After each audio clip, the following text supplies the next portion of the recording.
Y'all, today might have been today's coverage of yesterday and today, which is really just the full day 7 of Tokyo. Probably the most disappointing. Like, damn near every race that we're about to talk about, I don't know what to say. Like, I really don't know what to say.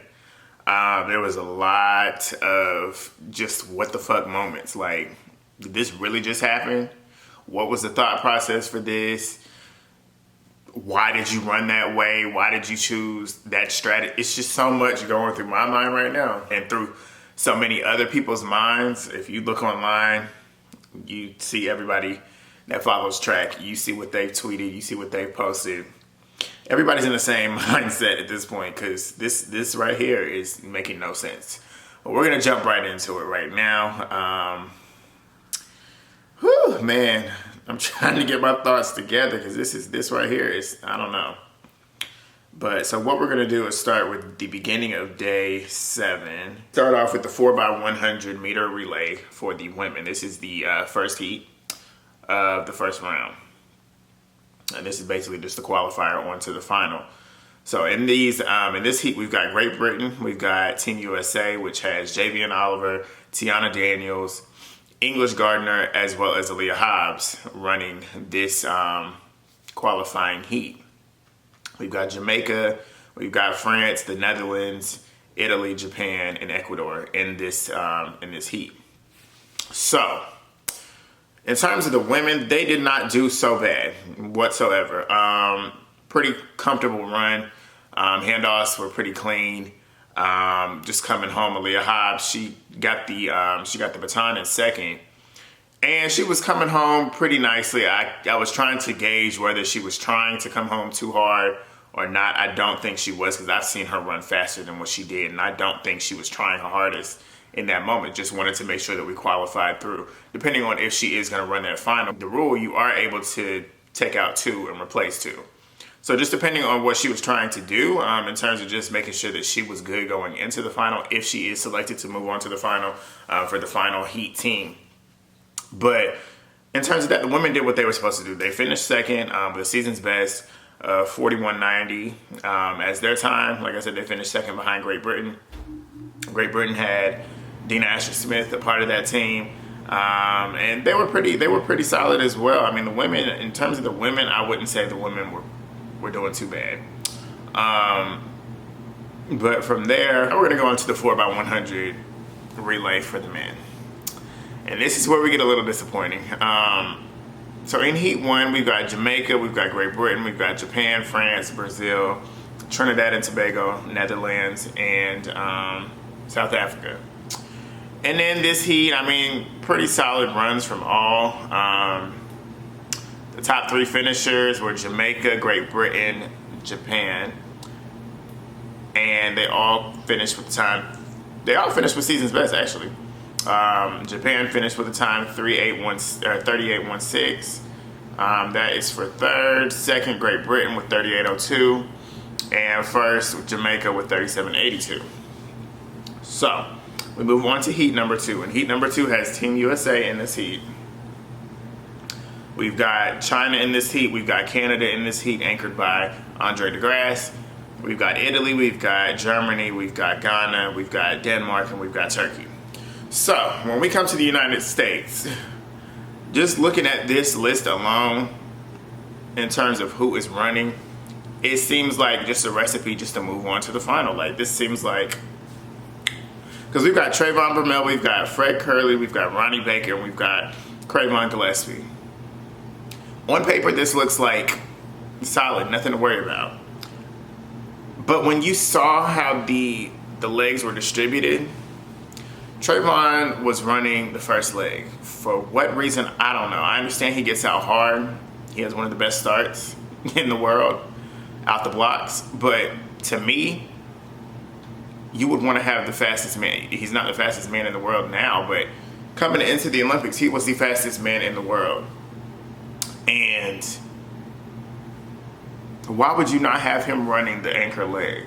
We had Cravon Gillespie running the anchor leg. And then from Fred Curley to Ronnie Baker, the baton change, the baton pass off, it was nowhere near as smooth as it could have been, which in a way kind of set back the progression and just something that Cravon could have took home.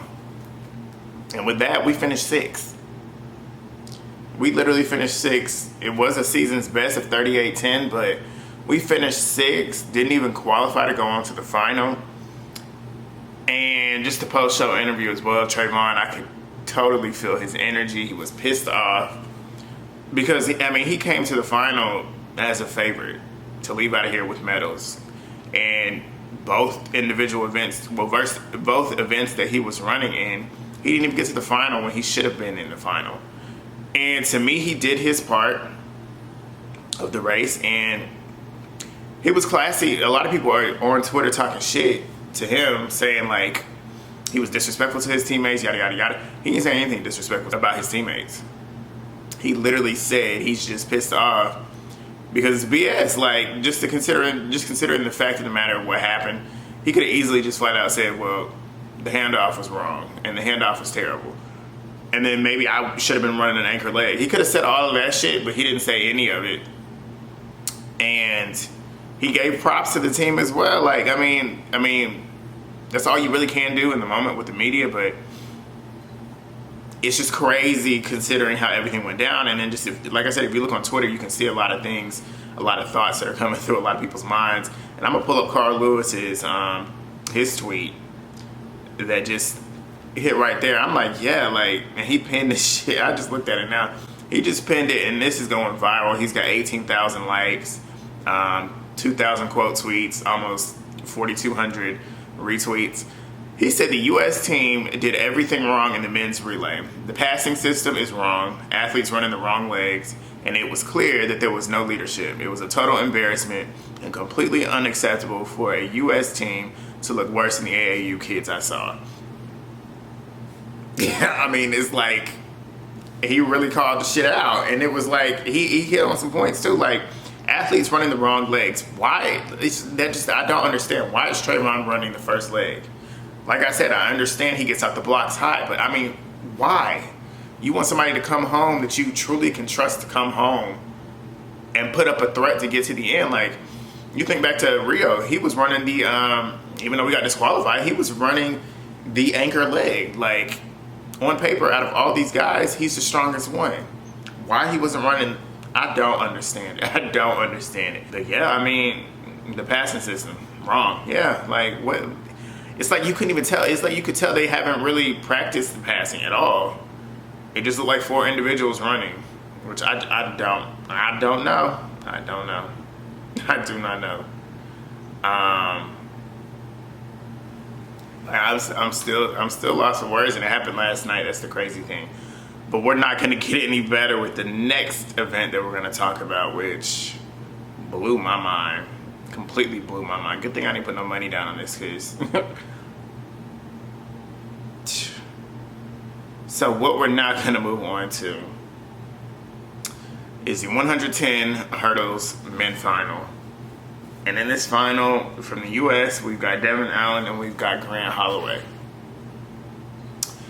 And I don't know why in the moment I didn't think this was possibly an option, considering how he was running his first 2 rounds, considering he won the first 2 rounds. But coming home, I don't see it just coming home, finishing the last 2 or 3 hurdles. Grant did not look like he was continuing to build speed. If anything, he looks like he was kind of set back. And maybe to me, it looks like in between steps, he wasn't hitting it as hard as he typically would. But in that moment, I don't know why I didn't think, just looking at that, this possibly could go a different way. And we're just going to talk about where we're at in terms of the results. So, with this particular, in the final, Grant got out strong, and he was in the lead for about clearing 5 or 6 hurdles. And like I said, the last couple hurdles coming home, he started to kind of slow up. It was like his momentum was no longer continuing to produce. It was more so regressing. And as he was regressing, Jamaica was coming. Parchment came through and put up a season's best 13:04 winning gold, knocking Grant Holloway to second with the time 13:09. And right behind him is Ronald Levy from Jamaica as well, putting up 13:10. And just watching that finish, and then Devon Allen finished fourth with 13:14. Just watching that finish alone, I couldn't even tell per se in that moment with the photo finish. I couldn't tell if Grant even got second or third, because just looking as he got across the line, both Jamaicans' chests were, to me, it looks like they were over the line before his even crossed. But that was, man, that was a disappointment as well. It just, I don't know. It just seems like, apart from Sydney, Delilah, a thing, and really Kenny Harrison. Kenny Harrison, she did what she needed to do, finishing them with the top two. We knew she would have to run really hard to beat Jasmine Camacho Quinn, but besides those four, I feel like the U.S. track team got some work to do. Like, those four were the only four, to me, that really delivered. Ry Benjamin, too. I'm not going to throw him out just because he didn't win that race. He put up a killer time. He's a part of probably one of the top 5 races in history at the Olympics. Definitely the best race for the men's 400 hurdles ever. Like, he's a part of a shattering world record, shattering, just slaughtering. And he put up an American record. Like, Ry did what he needed to do. He did not win gold, but he did what he needed to do outside of that. Like, he literally ran his best. But apart from that, it's just like, it's like, what happened? Like, what happened? Because coming in, like, I feel like so many different results could have happened. It should have happened, but I don't know. I don't want to. I don't want to be harping on the athletes themselves, but I just don't know what happened. I really don't know what happened. I thought something different would happen, but that is what it is. It is a little disappointing. Like I said, it's disappointing for the athletes as well. I know a lot of them are beating themselves up considering the fact, but it's just unfortunate. Just wasn't their day on those events. And then we move on to the 4x400 first round relays for the women. We'll talk about heat number 2. Heat number 2 has Team USA in this heat. And in this particular heat, the runners are Kaylin Whitney, Wadeline Jonathas, Kendall Ellis, and Lena Irby. And Team USA did what they needed to do. We won our heat. And in that order was how each one of the legs were distributed. Put up a time, 3 minutes, 20 seconds. That was the season's best. Jamaica finished right behind us, with Great Britain right behind them. So that is heading into the 4x4 final. And a lot of these, I feel like all of these girls are actually not going to be running the final. I feel like for the 4x4, for the women, we're definitely going to have Sydney. We're definitely going to have a thing. I feel like we possibly could have Delilah. And if we don't have Delilah, I feel like we're going to have Allison, and we're going to have Quinera Hayes. Now, that's an interesting one to choose from. I feel like those 5 are the 5 that are going to be the selection choices.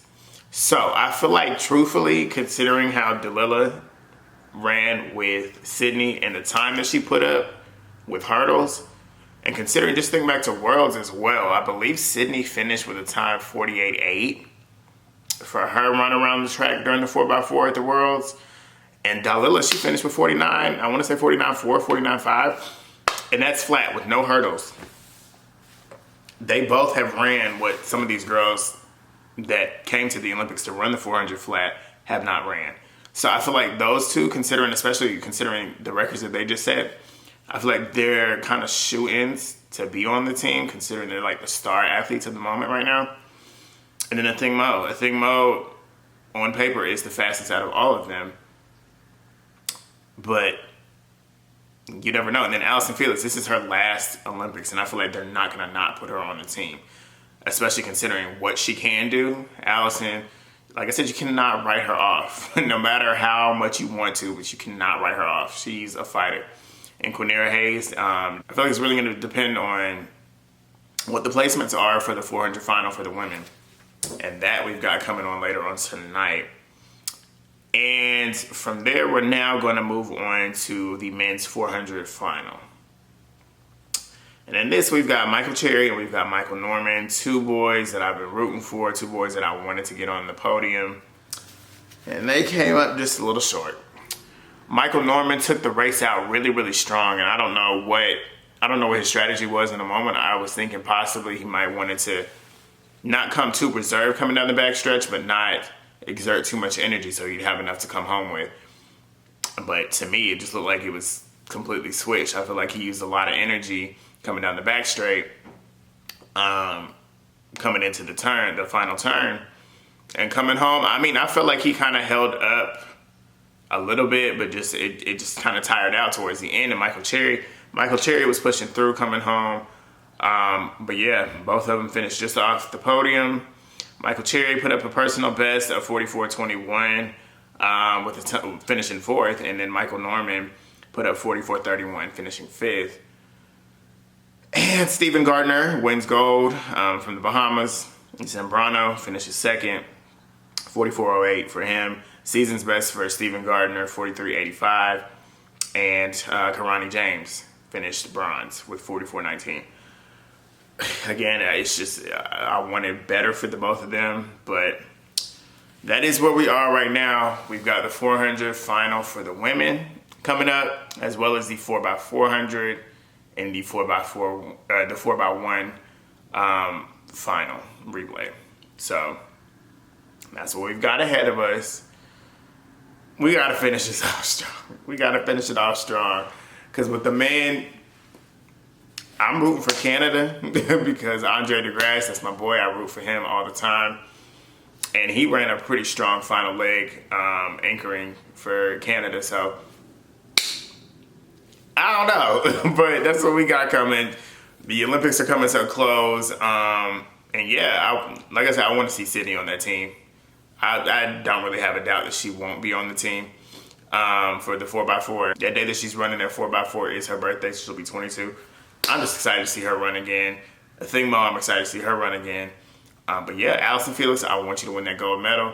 A lot of people are counting you out. I won't count you out, Shaunae Miller-Rebo. She is a beast, and you do have to run against her again, considering deja vu of what happened at the last Olympics, considering how Allison lost that by Shaunae just diving across the finish line. But we'll see. They meet again, so that's what's next. But like I said, if you like this video, go ahead and give me a thumbs up. That helps me out a lot. Drop a comment down below, even if it is just a hello. That helps me out as well. Hit the subscribe button, and I will talk to y'all tomorrow.